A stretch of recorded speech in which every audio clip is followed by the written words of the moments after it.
Coming up, the CEO of a Tribal Tourism Association gives us a breakdown of the industry. Plus, what does tribal self-determination mean for language revitalization? And the Supreme Court disappoints the Navajo Nation and water rights activists. I'm Mackenzie Allen Charmley. Join us for those interviews, plus headlines from the ICT Newscast.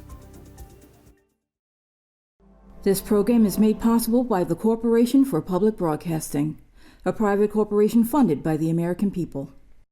Arizona State University welcomes 3,500 Indigenous students from Arizona and across the nation. It serves one of the largest populations of Indigenous students among U.S. colleges and universities. We created a sense of place for tribal nations to create futures of their own making through community outreach and research, taught by world-class Indigenous faculty where they see a reflection of themselves and their experiences. Find community at ASU.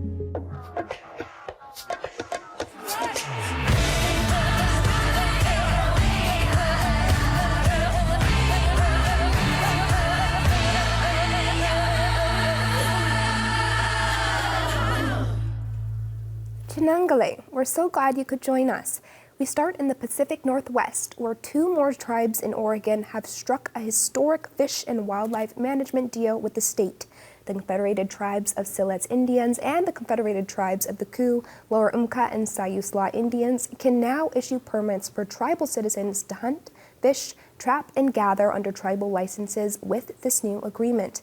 It also allows the state and tribes to pool finances on restoration projects and bring Indigenous values and knowledge to the process. Two other tribes, the Cow Creek Band of Umpqua Tribe of Indians and the Kokal Indian Tribe, previously entered into deals with the state. Tribal officials told ICT this is progress. There's a lot of different ways that this is going to benefit both the state and us. First of all, you can talk about financial. The tribe has access to grants that the state may not. Also, working together as partners, we can bring our knowledge together with the state and work on different ways to help our environments. State officials say they hope to craft wildlife management partnerships with all 9 federally recognized tribes in Oregon. Now to Minnesota, where the U.S. Justice Department has released the findings of a 2-year report into policing. It alleges the Minneapolis Police Department and the city systematically discriminated against racial minorities, including Black and Native American people, as well as those with behavioral health disabilities. The investigation was first launched in April 2021 after former officer Derek Chauvin was convicted of murdering George Floyd. Among the data points, it found that Native American drivers are 7.9 times more likely to be pulled over than white people. The investigation was based on document reviews, body camera videos, data provided by the city and police, and conversations with officers and residents. It also found that police used dangerous techniques and weapons against people who committed petty offenses and sometimes no offense at all. U.S. Attorney General Merrick Garland said at a news conference the city and police department have agreed to a consent decree, which will require reforms overseen by a federal judge. For the first time in history, Indigenous people will formally be a part of the FIFA Men's World Cup soccer festivities. Seattle, Washington is one of 16 host cities for the tournament, spanning across Canada, the U.S., and Mexico in 2026. The city's planning committee, Seattle FWC 26, announced all the Puyallup Tribe of Indians is the official legacy supporter for the all-Seattle-based World Cup activities.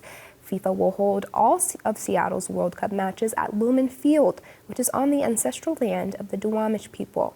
Soccer is the international instrument to bring people together in a good way, and for us to have a piece of that is really an honor, said Puyallup Tribal Council Chairman Bill Steered.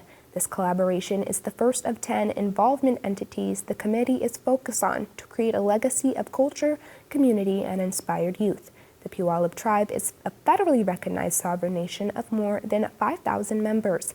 Initiatives like this will provide the tribe the opportunity to share their story in their own voice on a global stage.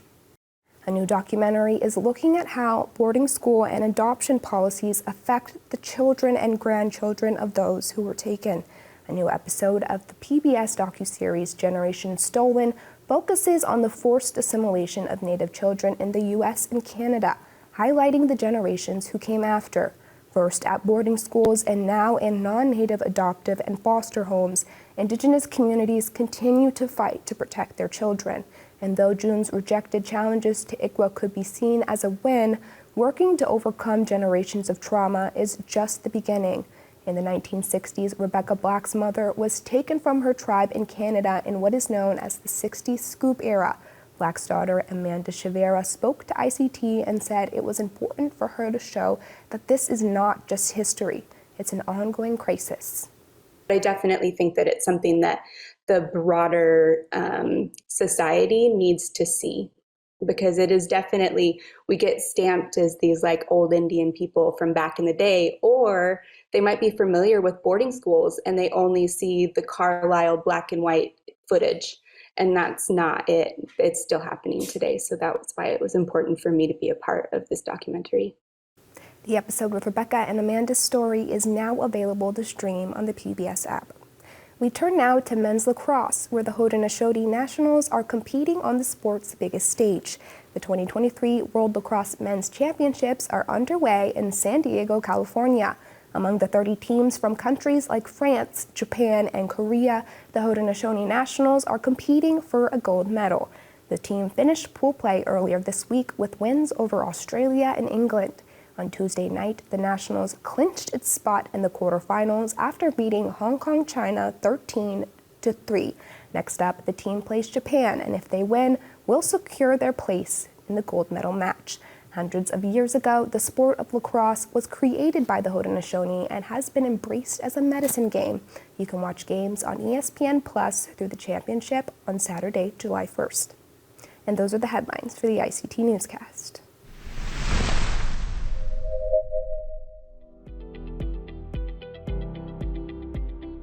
The American Indian Alaska Native Tourism Association was established for tribes to address inequities in the tourism system. The association provides assistance training, research, and publications to communities engaged in tourism and hospitality.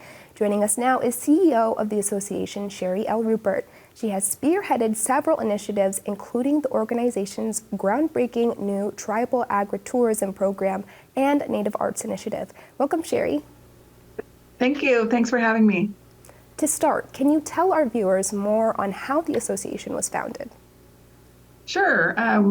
Actually, it was a grassroots effort, a group of Native people coming together and just being aware that, we've been welcoming visitors for hundreds of years, and there is this tourism industry that isn't inclusive of Native people and the amazing experiences and products that we have. And so they started out with the American Indian Tourism Conference, and that grew into the American Indian Alaska Native Tourism Association. We touched on this a little bit earlier, but can you expand on what the association offers? Sure. We're a Native-led, Native nonprofit, the only one in the country established to grow tourism, cultural tourism in our American Indian, Alaska Native, and Native Hawaiian communities.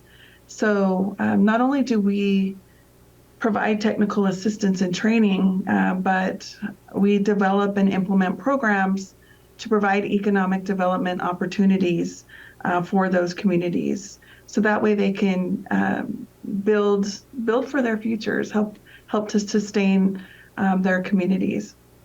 Can you expand more on what the Tribal Agri-tourism program is? Sure. We have ranchers, farmers, and fishers out in our communities, and many tribes across the nation as well that have looked at food sovereignty and the wellness of their people. And so they've started out in that way of, producing foods for their people to bring wellness back to their citizenry. And they've also discovered that they can package that up, and they can sell that to others that are interested. And so they've come up with different events where they can sell their products. They've come up with tours. People love to come and experience the farm life or the ranching life, and they'll actually pay to come out and harvest. And I know that you've seen these along the highways and things like that across the nation, where you can pull off and pick your own strawberries or pick your own blueberries, that type of thing. And then I've seen up in the Pacific Northwest as well, where they'll fish off of the Columbia River and bring that fresh fish up for people to purchase. And so it's a really healthy way of eating, and also sharing that with others. What upcoming events or initiatives do you have planned? Well, we've talked about the agritourism, but we're working on a Native Arts initiative as well. We received an NEA grant to work with our Native artists across the nation to really help them to develop their businesses, teaching them how to market themselves and how to do online sales. And so that's been really popular because, as you know, a huge part of our communities are our Native artists. And I know when I go to the communities, one of the things that I look for are authentic Native art from that area to purchase. And, wearing some of that today. And I think it's so important for us to help our Native artists to develop their businesses, and also to help market their amazing creativity through their art.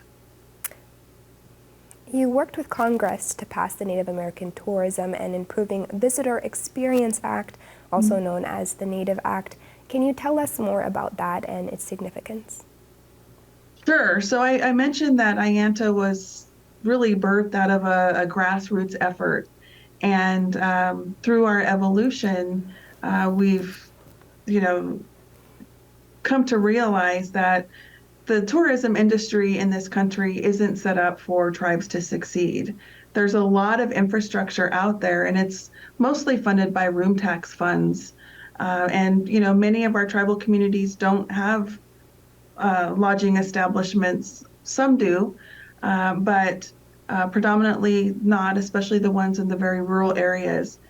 And so when you're not paying to play, when you're not putting into that system, they don't necessarily want to market you.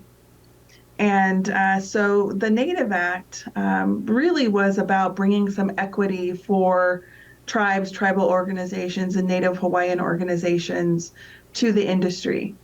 And so we, began working on that in 2014, and, walking the halls of Congress and just educating them on cultural tourism and its importance, and the importance for this bill. So the bill was all about bringing that equity, getting the tribes to the table as far as potential funding sources from those federal agencies that have tourism authorities and pots of money that could be used toward cultural tourism. Well, Sherry, Rupert, thank you so much for joining us today. Thank you. Leslie Harper is determined to help tribal communities create their own futures. Raised by parents who instilled the values of sovereignty and self-determination, she believes that priorities and decisions must be determined from within a community, not from an outside entity. As a recipient of a Bush Fellowship, she will work to revitalize the Ojibwe language. Welcome, Leslie, and congratulations. Me great. Thanks for inviting me today, and thanks for that introduction. Of course. Tell us, what are your plans for your fellowship?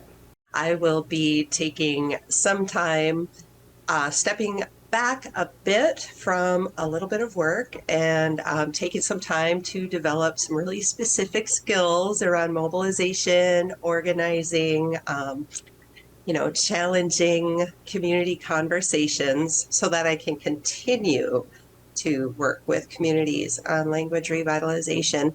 And then also I'm going to visit multiple Native American language and Indigenous language revitalization sites, both here in the US, but also some international sites. How do values of sovereignty and self-determination weigh in within your work? So a lot of folks say, Leslie Harper, she's a native language revitalizer, which I am. I am very, very, I've spent half my life in Native American language revitalization. And we know that our languages underlie every piece of our citizenship, every piece of our humanity. And so starting out in language revitalization, I also got involved in public policy because there are numerous policies in this country and globally that impact us as Native people and have, prohibited and suppressed our languages. So when I say our decisions and our determinations are best identified by us, it really is a response to these suppressive policies that have been put upon our communities for centuries now.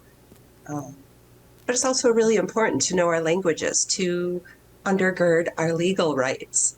If the treaties are to be interpreted in the way that they should be understood at the time of the negotiation, it's going to be really important to understand our native languages and to be able to understand what those interpretations are and to support our legal rights, our environmental rights, our ecological knowledge being created and shared are really informed. For us as Ojibwe, by place names, they have really sophisticated understandings of geographic and geologic features. So that can help our environmental laws and ordinances as a tribe, instead of being these, externally placed ideas. We can get back and we say, a lot of these American policy ideas that have been pushed on us haven't been working really well for our people. So for us to come back to ourselves through our languages and our interactions is a really important piece of how we create our futures and our futures as citizens. What are some of the obstacles that your tribe faces in teaching language and culture to children?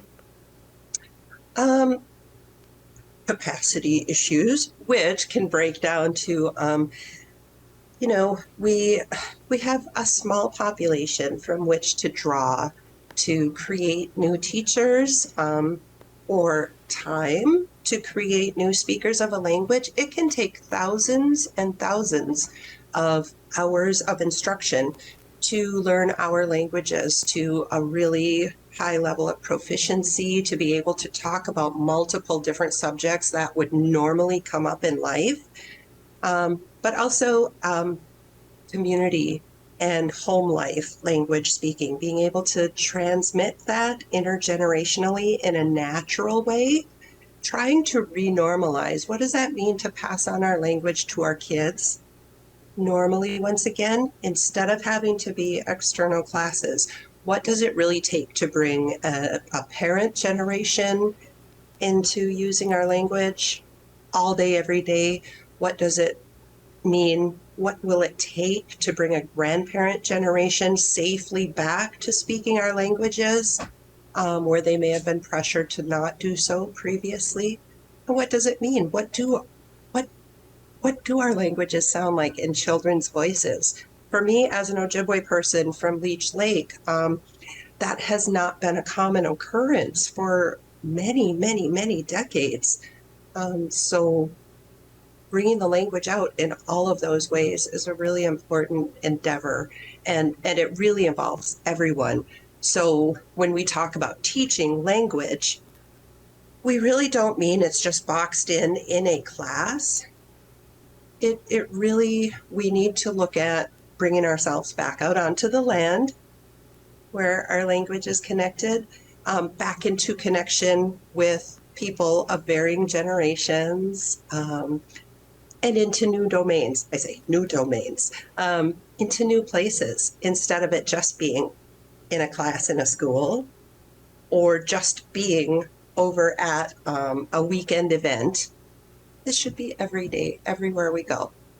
In our stores, and we've seen a lot of different areas are starting to put signage in, tribally owned grocery stores. A border town has started a language project in which they are using, signage, which again comes to normalizing our language as communication. Well, Leslie Harper, thank you so much. Miigwech.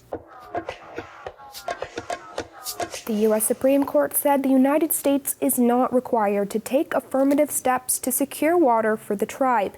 That protection is not explicitly stated in the Navajo Treaty of 1868, according to its ruling in a 5-4 vote in Arizona versus Navajo Nation.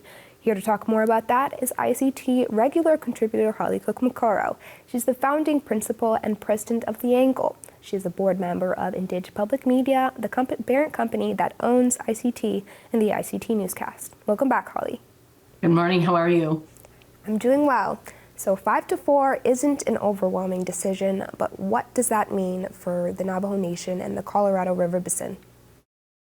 Well, for the Navajo Nation, I think it sets them back in terms of the quantification of the water and the role of the federal government in securing those water rights. There is, a very defined, it's an esoteric area of federal Indian law.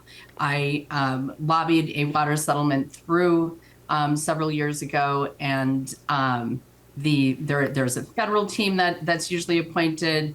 It also puts the federal government in that old odd position of being both negotiating with the tribe and then being on the same side of the table to advocate for the legislation that is required to pass Indian water rights settlements. Now, with the Navajo Nation, they really have, they've indicated they are going to continue to advocate and negotiate for their water rights, but what they won't have is that foundation of the obligation of the federal government to quantify those water rights and really play that role in ensuring that the tribe secures the water rights that the tribe needs both now and into the future. So I think it puts them in a more difficult position in their negotiations with the state and other water users.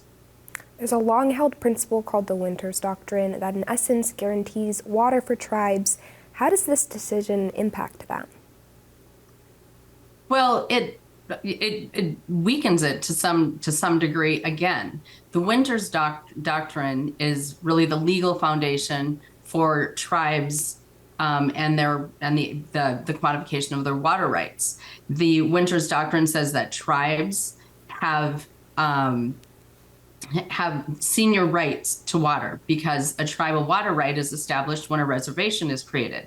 And so the way access to water works is you get in line for when you need that water. So tribes, in most cases, the reservations were created prior to other users coming online. So that senior water right is, I think, largely, untouched by this decision. But what it doesn't do is go beyond that and say that the federal government has a right to actively help secure and quantify those water rights.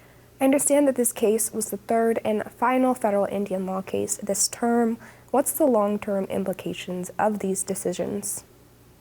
Huge. What a year for Indian country in the Supreme Court, right? We've had there were 4. One was remanded in Oklahoma v. Sims, and that was a case regarding jurisdiction over non-Indians, which remanded back down in light of Captain Huertas. So, but I don't think any of us are going to stop talking about the decision Holland v. Brackeen and the huge win with the protection of the Indian Child Welfare Act. That is going to protect us and impact us for generations. Now, a lower profile case, and there was the application of the bankruptcy code for tribes, and then, as we just talked about, the Arizona v. Navajo Nation, which has far-reaching implications beyond the Navajo Nation. There are 7 states that are on the Colorado River.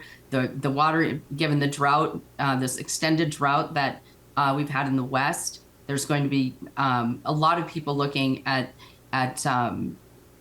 how water is divided up on the Colorado River. It's really a zero-sum game there. There's just not enough water in the West. So those implications are huge in and out of Indian country. Overall, I think this term was far better than we could have hoped for, particularly because of the broad impacts of the Indian Child Welfare Act beyond even the act itself. Well, Holly Cook-McCarl, thank you so much for joining us. Yes, thank you. And that's a slice of our Indigenous world. For all the latest, visit ictnews.org. From all of us in the newsroom, stay safe, my relatives.